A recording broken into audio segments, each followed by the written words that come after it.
There are sounds in the wilderness that don't belong to any animal you'll find in a field guide. I know because I've heard them.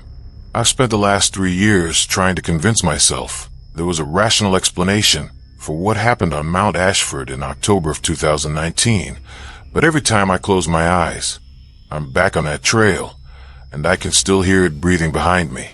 My name is Trevor Walsh, and I worked as a backcountry ranger in the Cascade Range for 7 years before I transferred to a desk job. People ask me why I left. I tell them I wanted to change. The truth is, I couldn't go back up there. Not after what I encountered. The autumn season was always my favorite time to patrol. Fewer hikers, cooler temperatures, and this profound silence that settles over everything when the first frost hits. I'd been assigned to check the Northern Ridge Trail, a 12-mile loop that winds through dense forest before climbing to a rocky overlook. It was routine work, looking for trail damage, checking campsites, making sure no one had gotten themselves into trouble. I started the hike around 2 p.m., which gave me plenty of daylight. The first few miles were uneventful. I radioed in at my usual checkpoint, logged some minor erosion near mile marker 4, and stopped to eat an energy bar while watching a hawk circle overhead. Perfect day. Peaceful. That's what I remember thinking. How peaceful everything was. Around mile 7, things changed. The forest went quiet. Not gradually, but all at once, like someone had flipped a switch. No birds, no insects, no wind in the trees. Just this thick, pressing silence that made my ears ring. I've been in the woods long enough to know that when nature goes quiet, there's usually a predator nearby. I scanned the tree line for bears or mountain lions, my hand moving instinctively to the bear spray on my belt. That's when I heard it for the first time. A sound like branches snapping, but rhythmic, deliberate.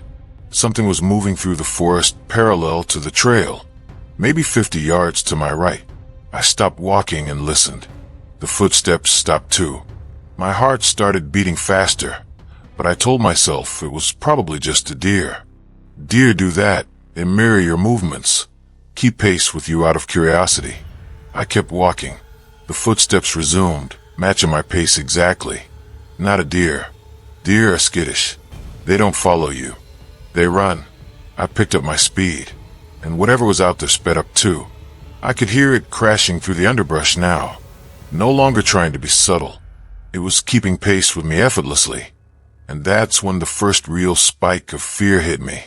Nothing natural moves like that through dense forest. Not that fast. Not that deliberately. I broke into a jog. The trail here was rocky and uneven, and I nearly twisted my ankle twice. But I didn't slow down. The crashing sounds grew louder, closer. I risked a glance to my right and saw something moving between the trees. It was tall, taller than any person, and it moved in this jerky, wrong way, like footage played at the wrong speed. I couldn't make out details through the dense foliage, but I saw enough to know it wasn't an animal. The proportions were all wrong. My radio crackled with static, making me jump. I grabbed it, nearly dropping it with my shaking hands, and tried to call for backup. Nothing but feedback and this low, droning sound that made my teeth hurt. I gave up and just ran. The thing burst onto the trail about 20 yards ahead of me. I skidded to a stop so hard I fell, scraping my palms on the rocky ground.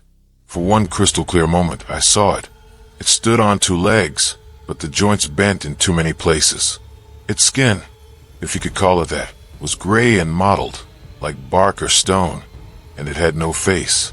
Just this smooth, blank surface where a face should have been.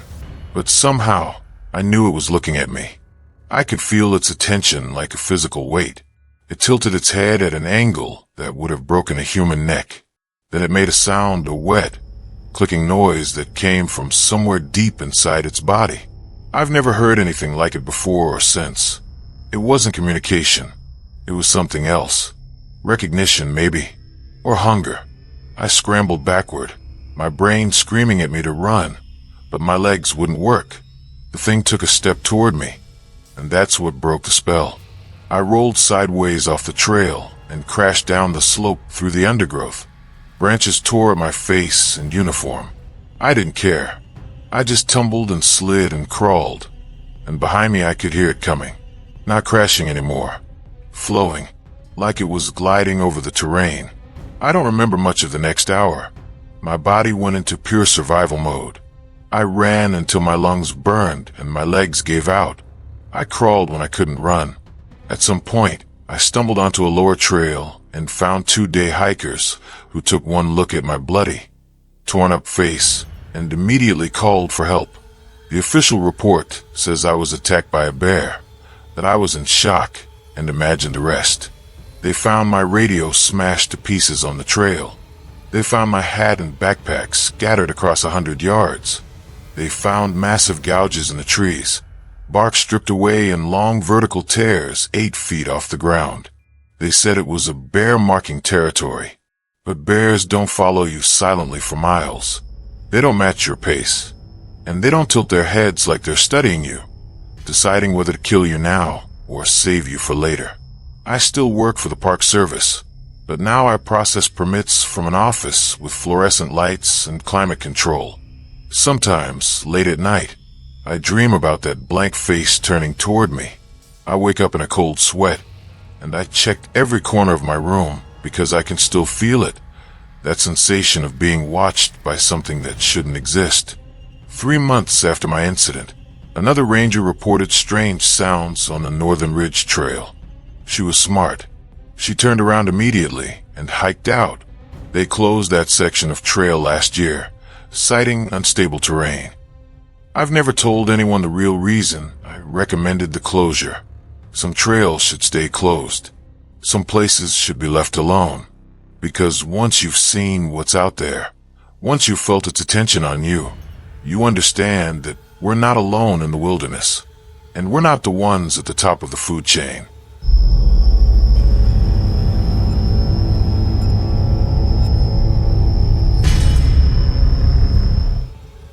I need to tell you about something that happened to me last summer, something that ended my career as a park ranger and left me with questions I'll never have answers to. My name is Rachel Kowalski, and for 6 years, I loved my job. I loved the solitude, the connection with nature, feeling of protecting something wild and beautiful. But there are things in those woods that we're not meant to find, and once you find them, they don't let you forget. It was late August, peak season, and I was doing my regular patrol of the backcountry campsites in the northern section of Redwood Valley State Park. We'd had complaints about an illegal campsite. Someone had been camping off trail, leaving trash, potentially damaging the ecosystem. My job was to find them, issue a citation, and make sure they packed out. The coordinates that hikers had reported led me about 3 miles off the main trail, into an area we didn't usually patrol. The terrain was rough, all steep ravines and thick underbrush, the kind of place that makes you understand why people stay on marked trails.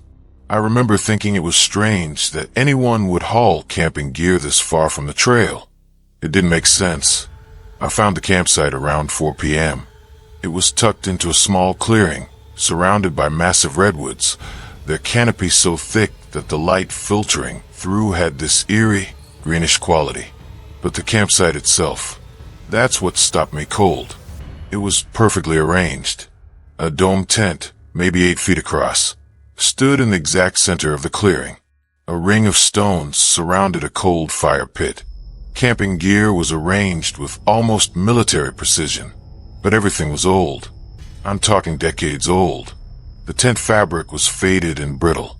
The camping chair had rust eating through the metal frame. The cooler was a vintage style I'd only seen in my grandfather's garage. Nobody was there. No footprints around the tent except the path leading in. The same path I'd used. No trash, despite the reports. Everything was neat, organized, preserved, like a museum exhibit of a campsite from the 1970s. I called out, "Park Ranger, anyone here?" My voice sounded flat in the heavy air, like the forest was absorbing the sound. No response. I radioed back to headquarters, told them I'd found the site, but it appeared abandoned. The radio crackled with interference, and I could barely make out the response telling me to document it and pack out anything left behind. I approached the tent slowly.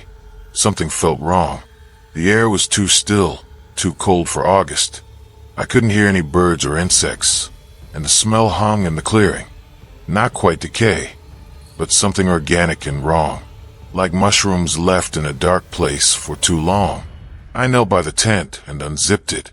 The sound of the zipper was shockingly loud in the silence. Inside, a sleeping bag was laid out perfectly smooth. A battery-powered lantern sat in the corner. I clicked it on, and somehow it worked, casting weak yellow light on the tent's interior. There was a journal on top of the sleeping bag. I shouldn't have opened it. I know that now, but I did. The entries were dated from July 1976. The handwriting was neat, controlled. A man named Ken had been camping here, trying to get away from everything, he wrote. The first few entries were normal, descriptions of hikes, wildlife sightings, thoughts about his life back home. Then, around day 5, the entries changed. He wrote about feeling watched, about how the forest seemed different at night, about sounds that circled his campsite after dark.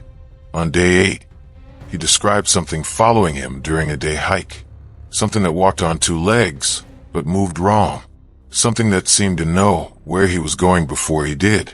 By day 10, his handwriting was shaky, almost illegible. He wrote, "It came to the tent last night. I heard it breathing outside. When I shined my flashlight through the mesh, I saw its hand. Too many fingers. It pressed against the tent wall, and I could see the outline of its palm. There were 7 fingers, Rachel. 7. God forgive me. I'm so scared. I can't leave. I try to pack up this morning, but my legs won't carry me past the clearing. Something is keeping me here." That last line made my blood go cold, because he'd written my name, in a journal from 1976, decades before I was born. I dropped the journal like it had burned me. I scrambled backward out of the tent, my heart hammering so hard I thought I'd pass out. That's when I noticed them, the trees surrounding the clearing. There were marks carved into the bark, all around the perimeter, symbols I didn't recognize, cut deep into the wood. Fresh cuts. The exposed wood was pale and weeping sap. I heard movement behind me. I spun around, and there was someone standing at the edge of the clearing. A man. He wore old camping clothes, a faded flannel shirt and jeans. His face was pale, and he was staring at me with this desperate, pleading expression. "You need to leave," he said. His voice sounded distant, like it was coming from underwater. "It's almost dark." "Who are you?" I managed to ask, my hand moving toward my radio. "I'm Kent." He took a step forward, and I could see through him. Just slightly. Just enough to see the ferns behind him showing through his chest. I tried to leave. I tried so many times, but it won't let me go. It's kept me here. It keeps everyone who finds this place. My mouth went dry. That's not possible. The journal is 47 years old. I know. I remember writing every word. He looked up at the darkening sky visible through the canopy. "Please, run, while you still can, before it comes back." I didn't wait to ask what it was. I ran. I crashed through the underbrush, branches tearing at my face and uniform. Behind me, I heard a sound, a high-pitched keening that turned into words. Kent's voice screaming, "Run, run, don't look back." Then another sound, heavy footsteps, multiple joints clicking and bending, something massive moving through the trees, moving fast, and the forest itself seemed to recoil from it. Birds erupted from the canopy in a panicked cloud. The temperature dropped so fast I could see my breath. I don't remember reaching the main trail. My next clear memory is stumbling into a family of hikers who stared at me in shock. I was covered in scratches, bleeding from a dozen small cuts, my uniform torn. They said I was incoherent, babbling about a ghost and something in the trees. Park Service found me in shock, sitting on the trail, unable to speak. They sent a team to find the campsite based on my GPS logs. They never found it. The coordinates led them to a steep ravine, impassable terrain. They said I must have gotten disoriented, maybe suffered a head injury, hallucinated the whole thing. But I have the scratches. I have the nightmares. And I have Kent's journal. I grabbed it when I ran. It's in a safe deposit box now because I can't bring myself to destroy it, but I can't keep it in my house. The last entry, the one I didn't read at the campsite, was dated 3 days after his final entry. The handwriting was completely different, jagged, violent, barely legible. It said, "It took my skin. It wore my face. It walks in the world now, and I am here forever. Whoever finds this, it knows your name already. It's been waiting for you. Run." I haven't been back to that park. I can't, because late at night, when everything is quiet, I sometimes hear that keening sound outside my window. And 3 weeks ago, I found a symbol carved into the tree in my backyard, the same symbol from the clearing. It knows where I live now. I don't know what Kent found in those woods. I don't know what finds the people who go too far off trail. But I know this. Some places exist between the world we know and something else. And once you stumble into those places, once they notice you, they never really let you leave.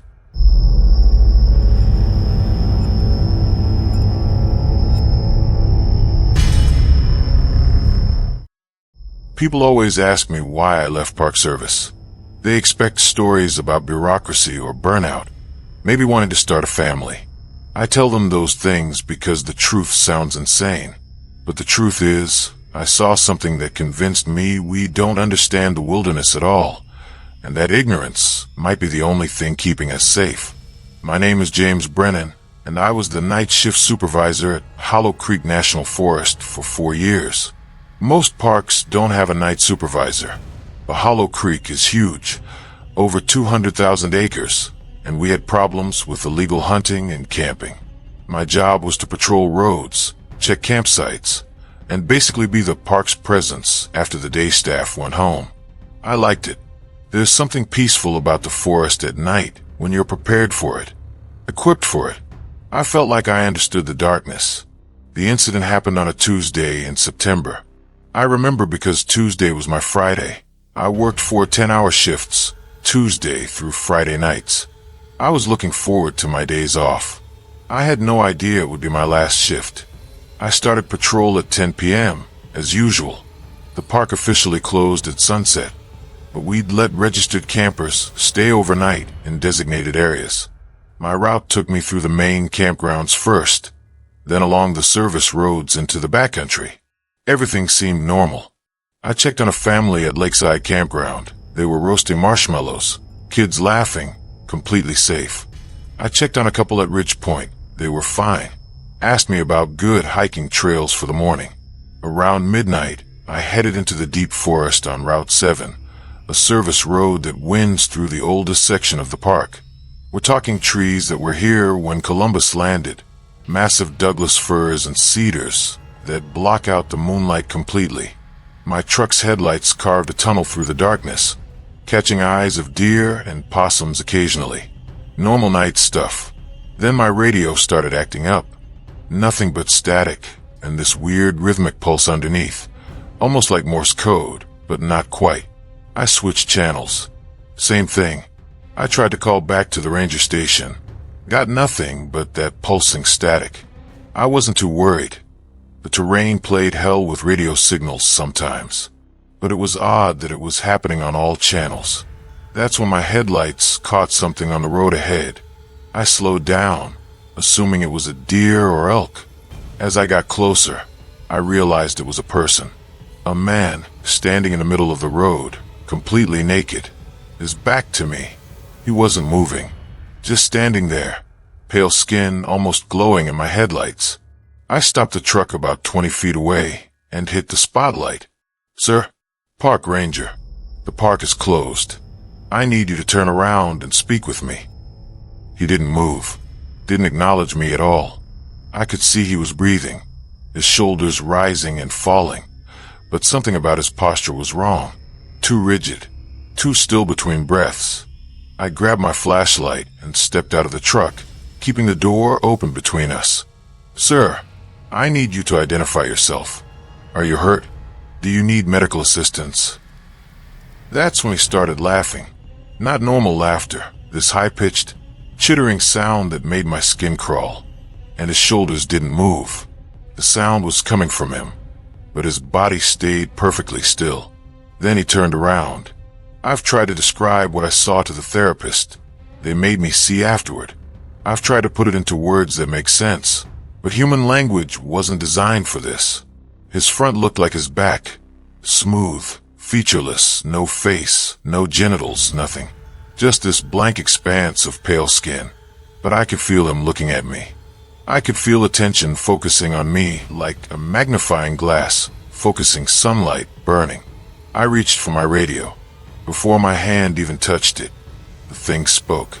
Its voice came from everywhere at once, from the trees, from my truck speakers, from inside my own head. It said, "James Brennan, Supervisor, Night Patrol, for years, 3 months, 16 days. It knew me. It knew exactly who I was and how long I'd been working here. My training kicked in. When confronted with dangerous wildlife or humans, you create distance and call for backup. I backed toward my truck, flashlight trained on the thing.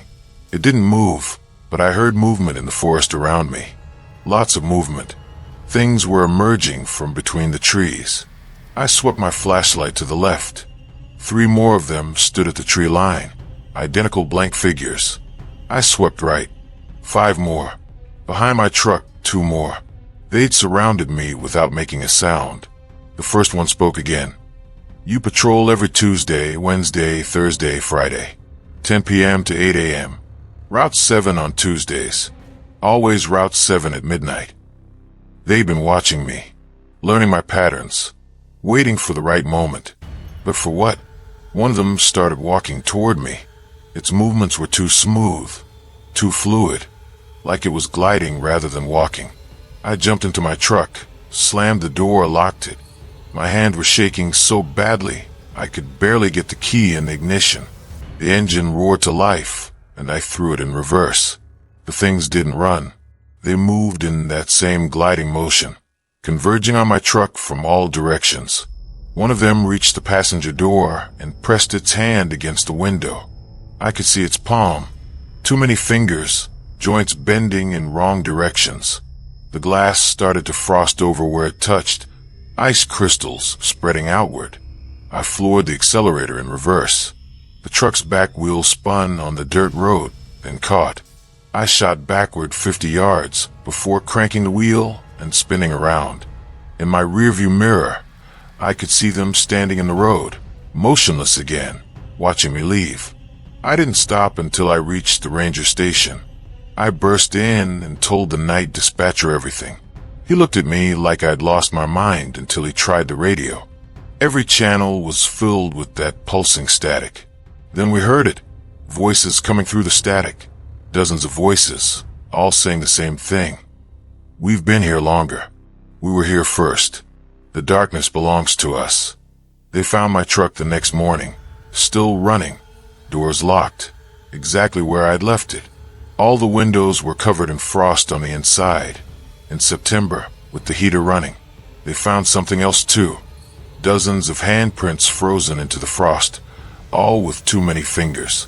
The prints were on every window, including the windshield. Whatever those things were, they'd surrounded my truck after I ran inside. I handed in my resignation the next day. The Park Service marked the incident as a stress-related episode, possible hallucination from carbon monoxide exposure. They checked my truck's exhaust system, found nothing wrong, but kept that diagnosis anyway. I didn't fight it. I just wanted out. But here's the thing that keeps me up at night. I drive past the park sometimes. I can't help it. It's on my way to visit my sister. And 3 times now I've seen them. Standing at the tree line. Standing in the parking lot after dark. Just watching the people who don't know they're there. The joggers and the late-night visitors. And the young couples who think the forest is romantic at sunset. Those things are still there. They've always been there, and they know all of us. Every ranger, every regular visitor, everyone who thinks they know those woods. They're learning us, studying us, waiting for something. I don't know what, but I know that every park has places the rangers won't go at night. Every wilderness has boundaries that aren't on any map, and there are things that live in the darkness between the trees that were here long before we arrived, and they've never forgotten that we're the invaders. I sleep with every light in my house on now, because I've learned that the darkness isn't empty. It's full of things that watch and wait and remember your name.